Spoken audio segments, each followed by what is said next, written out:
I'm here on the scene. Okay, so we all know 50 Shades of Grey, right? A fan fiction that turned into a book and then into a film eventually. And it told the story of some random billionaire guy and just a random woman, basically their sex life, but also with some just evil guys thrown in. And somehow, despite being awful, it was a huge hit. It was a huge hit both with the book and the film.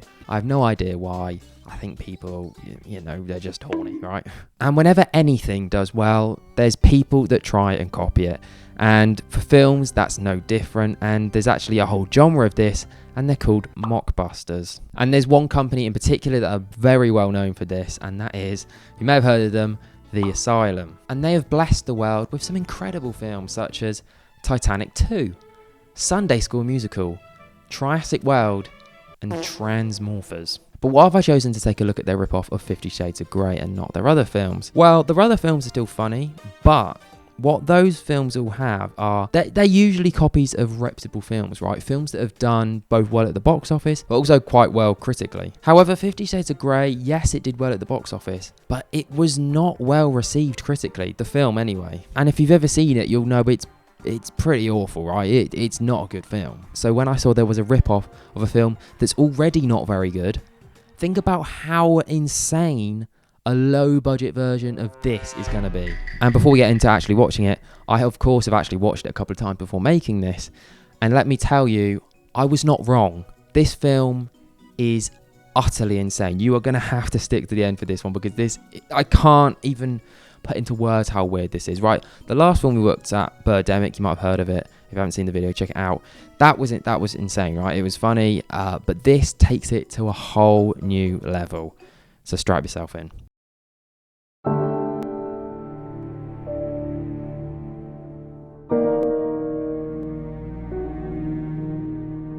I don't even know if I mentioned, but the film's called Bound, and the start is, pretty awful, pretty horrible to watch, I'm not gonna lie. And I would say, don't watch this with your parents. That's all I'd say. That'd be quite horrible. And already, I mean, that tattoo, I have to make the comment, it does look like one of the designs you'd see on like those t-shirts from like just like a random stool or something like that, or like when those people have got those like weird like jackets and they've got like you know what I mean. And also, why would anyone just get a singular tattoo of a wolf's head on their back? Is that okay? Whatever. Okay. Anyway, actually onto the movie. So we meet the main character, Michelle, and her current partner, George. And straight off the bat, there's already a surprise because there's an actor I recognise. I mean, I've never had that in an Asylum film before. But that's Charisma Carpenter, who you might recognise from Buffy the Vampire Slayer. So not too bad of an actor. I mean, to be fair, we've got quite a low bar set on the channel, seeing as the two things we've looked at are Birdemic and Tomorrow's Teachings. So I think any actual actor is leagues above any of them. And we also have to mention this, we also learned that maybe she's not entirely satisfied with the relationship. We'll just put it that way. So at Michelle's work, we learned that the company she works for is failing pretty big time, and everyone sort of agreed that the best idea is to just sell up the company. Apart from Michelle, who disagrees at the board and then just has no reasoning why she wants to disagree, but she just says it. If you have something to say it. We're not mind readers. And then after the meeting, we learned that Michelle is actually a Nepo baby because her dad is actually the boss of the company. And also, you're looking at that boss, right? And you're thinking, that looks like someone, right? That is exactly what I thought when I was watching this. I was like, who does that look like? It looks like Alec Baldwin, right? It really does. But, I mean, it's not him. It's his brother. Who knew he had a brother that was acting? I mean, probably quite a few people, but I didn't know that. And that's just... yeah, I mean, cool. So, I mean, I'm not sure if that counts as a high-profile actor, but still, we've got two people in the film that I actually recognise. And for a low-budget film like this, I mean, that's kind of impressive. But back to the plot, and Michelle goes home after work, and we meet her daughter, and she's just a brat, basically. No. Fine. I'll just get some old perv to get it for me like normal. A completely normal thing to say. Anyway, Michelle's tired and she hasn't made anything for dinner, so they decide to go out for dinner. And at this restaurant, we meet the Christian Grey of the movie.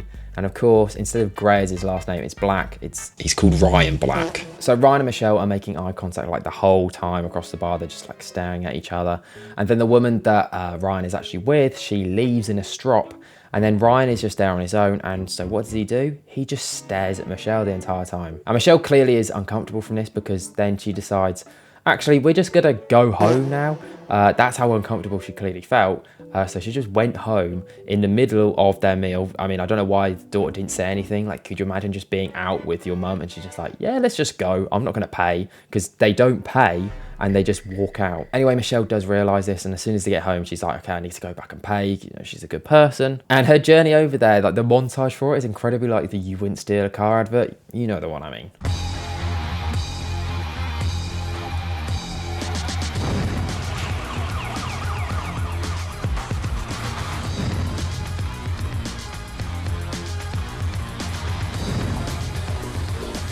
And she pays and immediately is greeted by the man, the myth, the legend, Ryan Black. Don't go. Excuse me? I want to talk to you. This guy, what the? I want to talk to you. I want to talk to you. What would you want to talk about? Nothing too crazy. Yeah? I don't even know what that means. No one knows what that means. Have a cigarette with me. I don't smoke. Yeah, you do. Whoa, so dominant, so cool, my guy. Definitely not the cringiest thing I've ever seen in my life. And she decides, okay, yes, I will go and have a chat with him, even though obviously in real life, no one would stay. Everyone would be thinking, they'd just be laughing at this guy, right? And then obviously they're sitting down and have their little conversation. And I'm gonna show as many of the lines that he says as I can, because they are all incredibly horrible to watch, and you're gonna have to endure it, okay? So what do you do? Doesn't matter. I do various things. It's an intriguing answer. I work in an office. I can tell. How can you tell? How can you tell that? What's like a sign? Oh, is he like bloody Sherlock Holmes where you could like see all the things? Oh, I can tell. No, he can't. He's an idiot. I wouldn't know what to do. Just suck and blow. Whoa, really cool joke there. Really, really flirty. So cool. I really like this guy. You know, he said like suck and blow, like a blowjob, guys. Oh my God, he's so cool. And so they're in the restaurant, right? And he just starts kissing her, touching her up. It's all very weird, and she's clearly very uncomfortable. So he makes him stop, and he starts huffing and puffing. And she decides she's gonna leave. But just before she does, he gives her his number. Okay, so on to the next day, and we learned that the reason that Michelle was the only person that rejected this idea of them selling the company was because she thinks that a merger or something like that is more beneficial. And this part of the plot where, you know, they're talking about the work and things like that takes up quite a big chunk of the movie, but I don't really care. Like, it's not really something I feel like I need to care about. It's not something you're invested in. And I think that they do just put it in just for filler, because they can't make the whole movie about Ryan Black and Michelle and things like that. So they have to have some sort of separate plot. They can't just have this one plot. But this, yeah, I will include stuff about this, but we're just going to skim over it because it is not important. Anyway, after work, Michelle's back home and she's about to call the number Ryan gave her. However, just as she's about to do it, guess what? The Wolfman's back. He's back at the door, and he's turned up with some Chinese takeaway. So yeah, George, or as we're going to call him, Wolfman, he's actually quite nice. He's quite a sweet guy, and he's obviously turned up with some Chinese, and he just wants to talk things over. He gives her a necklace, but Michelle is not feeling it, and she declines the necklace and essentially breaks up with him there and then. So Wolfman is absolutely fuming, right? And he goes and sets out after Ryan Black. And that is what I wish would have happened. Unfortunately, that does not happen. We do not get to see Mr. Wolfman try and kill Ryan Black. That would have been cool, but no, that doesn't happen. That could have been a really cool plot for like Wolverine or something like that, right? No? Anyone agree? Maybe that's what Wolverine versus Deadpool's like. I haven't seen it. Maybe this is what happens.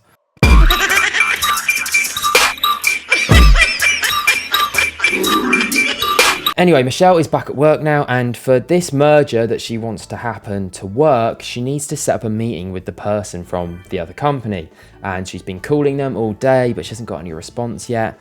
She wants to set up a meeting with them, and you know, she's got some downtime. She's at work because, you know, she's just waiting for them to call back. So she decides, I'm gonna call Ryan. All right, she couldn't resist any longer because, you know, he's so cool.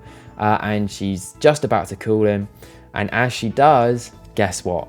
she gets a call back from the company, and the company agreed to a face-to-face meeting that lunchtime. But Ryan calls her back and is like, I can see you right now. Come and see me right now. And Michelle's like, I'm not sure. I've got this meeting. I have to get to a lunchtime. But she ends up going. Of course she does. It's so stupid. But yeah, she ends up going. And so yeah, she goes to meet Ryan, and she meets him at this incredibly weird place. It's just like weird stuff happening. I don't drink in the afternoon. Yeah, you do. I don't really know what's going on, but we get to see Ryan forcing Michelle to do more stuff because, whoa, he's dominant. I don't know if you got that. He's dominant. Your fantasies. That's exactly what this guy makes me think of.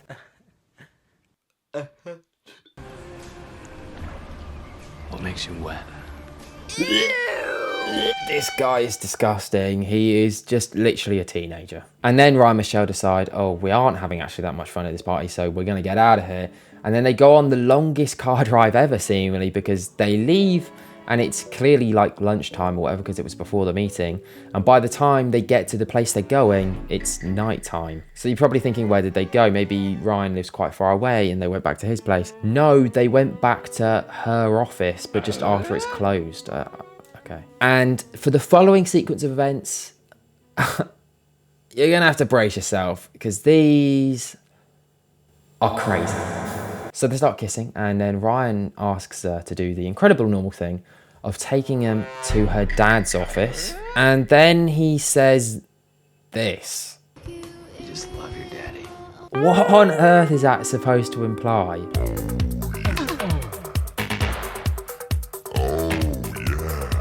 I don't know, but you thought that was weird.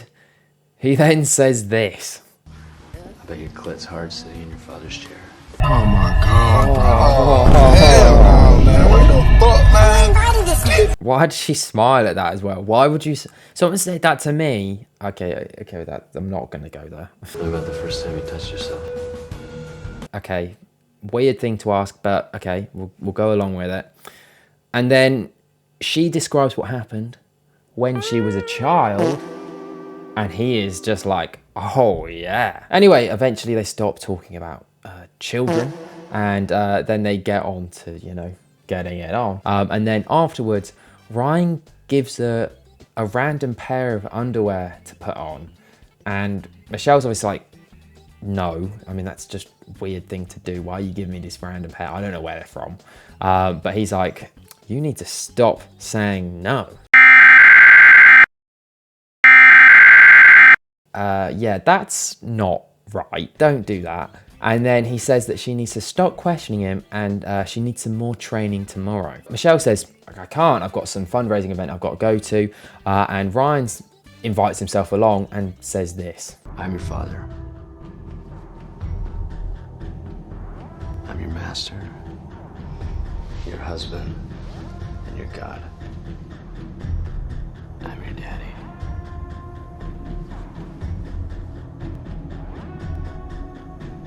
Be afraid of me. Be afraid of what I'll do if you don't obey me. Yeah.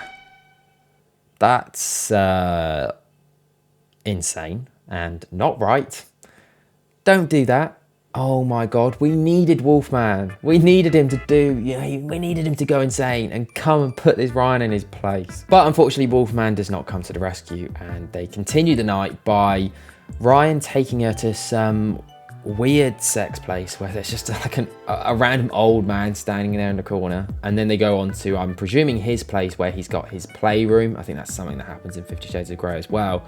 And after another painful long scene of them getting it on, Michelle gets a phone call from her dad, who is raging at her for rearranging that meeting. Anyway, it's finally the next day, and surprise, surprise, Wolfman is back. He's here to save the day. Surely. George, I need you to leave. Look, Michelle, I can't believe this is happening. George, you need to go. I'm sorry. Tell me what... Sorry. No, Wolfman. He deserves better, my guy. My guy, Wolfman. Hang in there.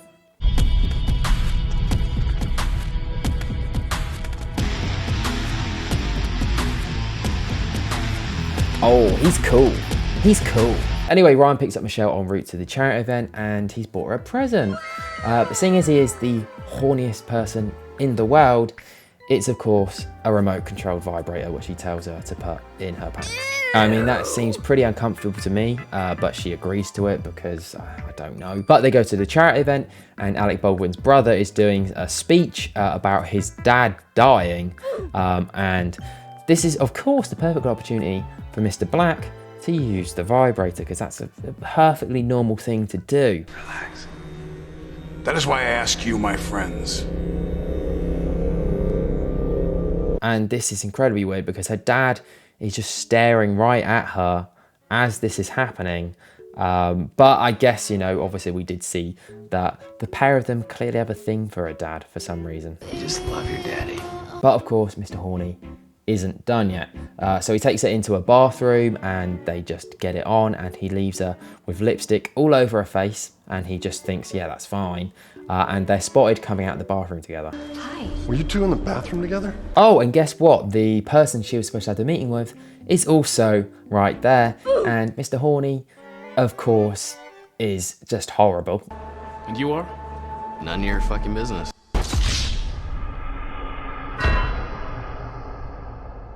And you're here because... Because it's a free fucking country. Oh my God, he is literally insufferable. He's basically Andrew Tate, right? And arguably, he might even be worse because he doesn't stop there. He then uses the vibrator again because he is just Mr. Horny, right? Just weird because surely the other people can hear that at this point now as well. I mean, it sounds quite loud. And so it makes Michelle look like an absolute mental case during this scene. But somehow the guy from the other company still gives her another meeting. I don't know how. I mean, surely you'd be thinking of dealing with an absolute lunatic at this point. Michelle is rightfully mad at Ryan and her dad is rightfully mad at her and also reveals who Ryan Black actually is. Ryan Black? Really, Shell? A drug-dealing car thief in front of our colleagues? Whoa, definitely didn't see that one coming. Although maybe I didn't because I did think originally this was going to be like just a copy of 50 Shades of Grey and it clearly isn't. Your professional life should never involve condoms, Michelle. Note to self.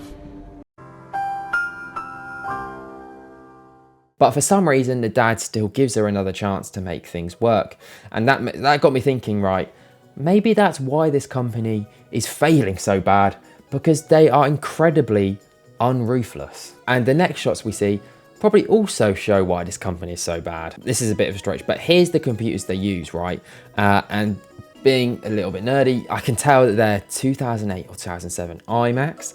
And so at the time this was made, at least 7-year-old computers. I mean, not horrendous, but still quite old for like a big company. But okay, maybe I'm overthinking that. You know, you can still use somewhat old computers and be fine. However, I doubt you can when they're not even plugged in. No wonder the company is doing so badly when the employees are just sat there at work, just looking at a blank screen. I mean, come on. But even with computers that aren't actually even turned on, she makes a breakthrough of some sorts with her findings, and so she's really happy. So she returns to Mr. Horny. But when she gets there, she actually asks to reverse the roles, and she actually asks if she can spank him. But of course, being the alpha male that he is, he does not like that. He does not like the idea of that at all. So Michelle, she wants to do that. So she returns back to that weird sex club dungeon thing that we saw, you know, earlier in the movie. And we see the woman that Ryan was actually with at the start of the movie, you know, the one in the bar. And of course, you know, just incredibly normally she has a pet dog human with her. But she gives us some information about Ryan that, you know, I think we all knew, but that, you know, she warns him that, you know, he's pretty dangerous. Can I give you some advice, Michelle? Be careful of Ryan. He's dangerous. And then for some reason we see a scene of Michelle whipping some guy. And then, wow, something crazy happens. So there's this montage and I'm thinking, oh, what is Michelle doing? She's gone straight back to Mr. Horny. However, it is in fact Ryan with her daughter. Yeah, he is messed up. And guess what? Michelle walks in on it, and of course she is, you know, she's raging. She like fights Ryan and wins, and then, you know, she's consoling her daughter. So yeah, after the crazy events of the day before, Michelle messes something up at work, and her dad, you know, he's finally had enough, and he sends her home. And as she's going home, Ryan messages her this. Your fantasy. I am your master! Don't you fucking forget it! Your disgraceful and reprehensible behavior. Be afraid of it. And this causes Michelle to go beast mode, okay? Like, unleash her inner wolfman. Because she goes over to Ryan's house and beats him up, okay? Who's the alpha male now, huh? And Michelle doesn't stop there, because look what she does.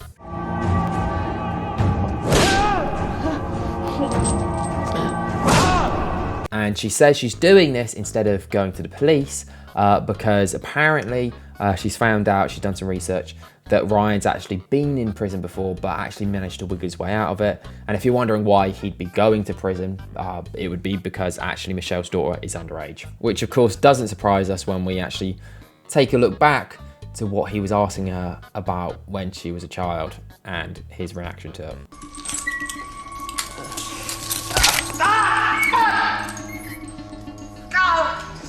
Fucking broke my ankle. But anyway, she gets Ryan to say this. What did you learn? Stay away from me or your daughter. Good boy. And then she just leaves him. And Ryan's obviously like, you can't just leave me here. Like, he would, you know, he probably would die. No, he wouldn't. Why the hell did I say die? You don't die from breaking your ankle, idiot. So she's like, no, don't worry, I have called someone. I've called the police. And that is the last we ever see of Ryan. And that is sort of the end of the film. But there's still 10 minutes left. And that's because we've still got to include this business side of it. And Michelle has gone beast mode, and she continues that with work. She gets that merger done, and yeah, you know, she's the hero of the company. And the actual movie ends with, unfortunately, not her with Wolfman. That would have been the dream ending. No, she actually gets on with the businessman who did actually see her gamming out the toilet with Ryan, but you know, ignore that. And she is now the dominant in the relationship. So yeah, it's swung completely. But yeah, that is the entire movie of Bound. Okay, so I've seen the movie. What do I think of it? Hot take. I prefer it to 50 Shades of Grey. Now I understand, obviously, from like a critical point of view and like a movie critic point of view, it is probably a worse movie. There are bits in the movie which are rubbish, and there's like scenes in it which are just a bit of filler and things like that, and I understand that. But just because of some of the insanity in the movie, I actually really like it. You know, compared to, I think comparing it to the last movie we watched, which was Birdemic, that one, it was quite painful to watch at times. It was so bad, it was painful to watch at times. And even though it had an insane plot, just because of how poorly filmed it was, it wasn't that enjoyable to watch. Whereas this one, because it was actually, you know, it's competent when it comes to like the filming of it and everything like that, it's not actually that bad to watch. It's not horrendous to watch, and so you do get to focus a bit on like the plot, and the plot is so crazy that yeah, it's a fun movie to watch. Would I recommend watching it? Yes, I actually would. Obviously, you know, as I mentioned at the start, don't watch it with your parents, but it is, yeah, it's an insane movie. Yeah, okay, the bits about the work bit, not necessary, but I understand it's a movie. You know, it's not just like a TV show or like a 40-minute movie or something like that. I think it might have actually worked better if it was that. I obviously understand they want to make it, you know, a major motion picture. Well, okay, maybe that's not the correct phrasing, but you know what I mean, like make it look like an actual movie by the length of it. But yeah, it's something. Unfortunately, they didn't make any sequels. Yes, I know with the 50 Shades of Grey trilogy, they made obviously 3 of them. Unfortunately, they did not do that for the Bound trilogy, which would have been quite fun. Obviously, I think, you know, you could have had Mr. Jack Black. You know, you could have had Ryan Black breaking out of prison, or maybe being released from prison, and he could have gone like a rampage. We could have had Wolfman return. There could have been things they could have done with it. But unfortunately, you know, they did not do that. Maybe one day. Maybe if we petition, we could get a bound 2. But yeah, let me know your thoughts on it down below. Have you seen it? If you have, let me know if you enjoyed it as much as I did. And if you haven't, if you just watched it through this, let me know if you're now tempted to watch it, because it is insane. And obviously I couldn't show everything from it because of, you know, copyright and things like that. But yeah, it's really, it's something. But yeah, that's going to be it for this one. Next time out, there's a TV series which I'm going to be taking a look at the first episode of, Kid Nation. If you've heard of it, you might have done. It's where these children basically get put in a town on their own and have to survive. It sounds a bit like, I don't know if anyone's from the UK that's seen what's it called, the Spartacle Project, a little bit like that, but in real life. So it's fun, really crazy first episode. So I'm going to be watching that, and then after that I've got a really cool video about very different. It's not like reacting to a movie, it's about video games from the 2000s, which are based on movies. So that's going to be a fun one, so stick around for that. So yeah, like, subscribe, and I'll see you in the next one. And yeah, let me know any suggestions for videos you want to see in the comments down below as well. So yeah, I'll see you next time. Goodbye. And there you have it. That ends my report from the scene.